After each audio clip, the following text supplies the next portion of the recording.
Marty Griffin, Real Pittsburgh, 100.1 FM and AM 1020, KDKA. All right. Hi, honey. Hi. You probably didn't hear this yet. And Congressman Guy Reschenthaler is on the line. I want him to hear this. This is an interview I did about an hour ago with my friend Taras, who is in Ukraine, with this lie that Russia perpetuated that they were doing this dramatic pullback and talking about peace. And they dropped 180 missiles on Taras's city last night. And this is what he saw on Russian news. Listen to this crap. Listen. Just today we saw footage from Russian news where in Mariupol, one of the churches survived the shellings. And they were saying, oh, this must be a sign that God is with us. How can you possibly say something like that after you killed? I mean, we don't even know how many people were killed in Mariupol. Tens of thousands. We're afraid. Disgusting. It's disgusting. Congressman, good morning, Guy. How are you? Marty, Christine, good morning. Thanks for having me on. Good morning. As always, please just call me Guy. Guy, that's hard to hear, is it not, sir? It's very hard to hear, especially when we could stop the slaughter. I've been saying this for a while, Marty, as you know. Yes. We should be getting those MiGs, the MiG-29 to the Ukrainians. We should be getting them drones. And I've said it before, I'll say it again. We should engage in electronic warfare to jam those Russian planes and allow the Ukrainians to have neutrality in the sky. That would go a long way to help them repel this invasion. There are a lot of Republicans who disagree with you, and Pentagon leaders, right? There are, well, let me just talk about the Pentagon. They've been consistently wrong at the Pentagon, and I say that as a former naval officer. Remember, these are the guys that told us that Kiev would fall within 3 days.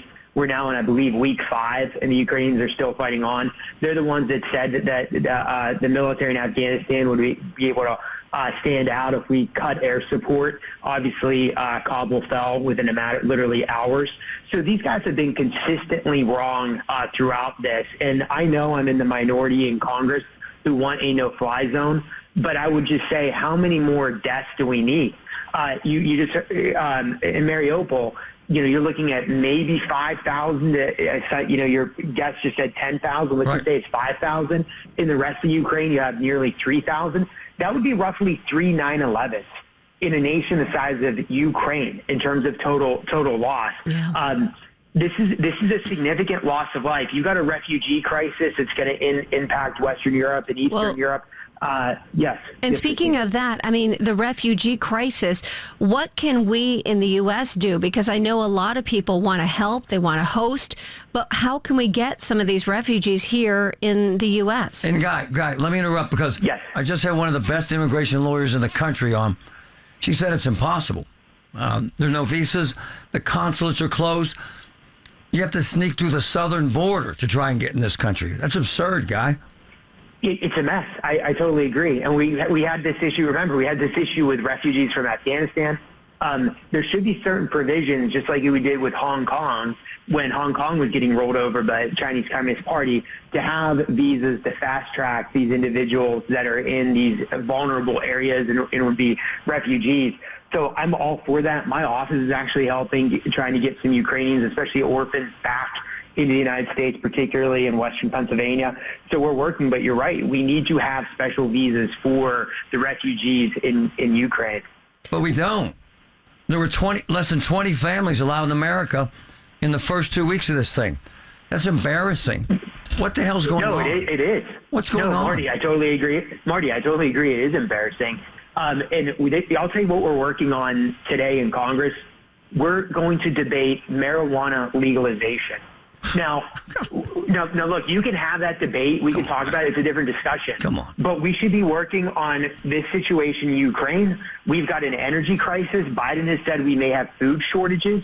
We have issues with the southern border, and we're worried about legalizing pot. What? It's an absolute joke. And again, you can agree that we should have. I'm not even going to get in that debate. But now is not the time and the place. The world is on fire, and they're worried about marijuana. Yeah. So it just shows the disconnect between Washington, D.C. and the rest of the United States. Well, what is affecting everyone is gas prices. So what can be done? I mean, I know the war is one factor, but there's a lot of factors going into this.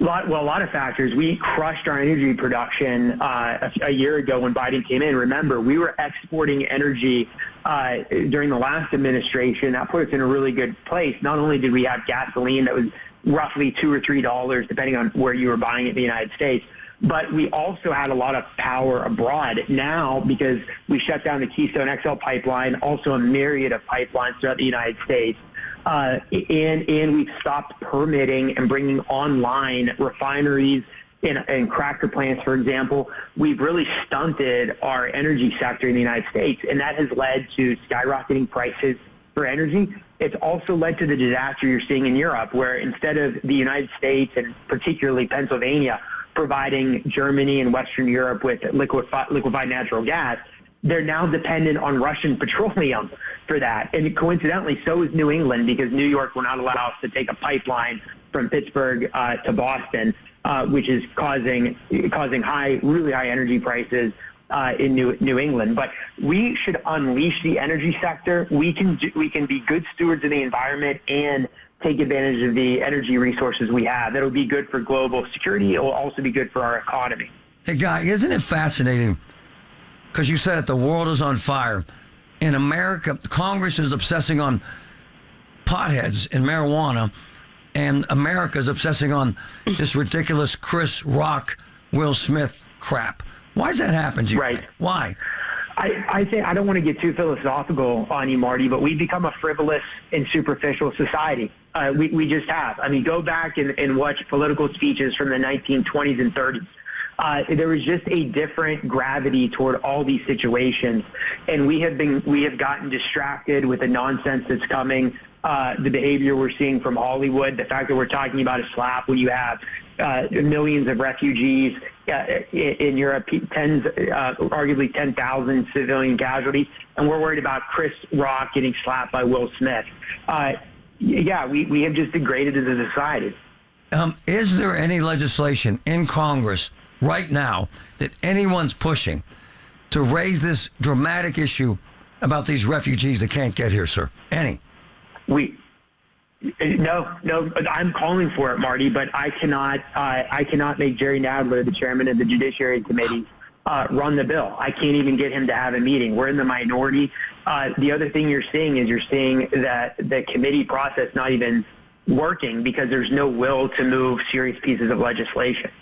It's very frustrating. Do you think that's going to change in the next week or so as, more momentum gains toward getting these refugees? I mean, I think of Pittsburgh, we were losing population. We need workers. Right. I know we have a huge Ukrainian population here, and we'd welcome them. We do. We actually have one of the biggest Ukrainian populations in the United States. It's actually staggering when you think about it. But we should be calling for a special visa program, again, just like we had in Hong Kong, and just like we should have had an expedited one with Afghanistan.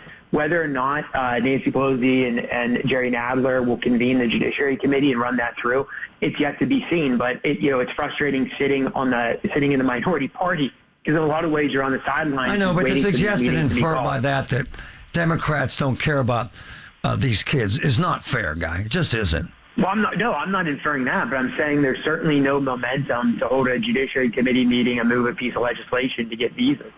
And again, I think it's an absolute joke when in 2 hours I'm going to be going into debate on marijuana legalization. I mean, this is where we are in this Congress. We've done very little. We've had very few committee meetings, an incredibly few amount, and real pieces of legislation are not getting passed. Guy Reschenthaler, thank you, Congressman. Hey, thanks, guys. Take care. Always good to be on. Thank you.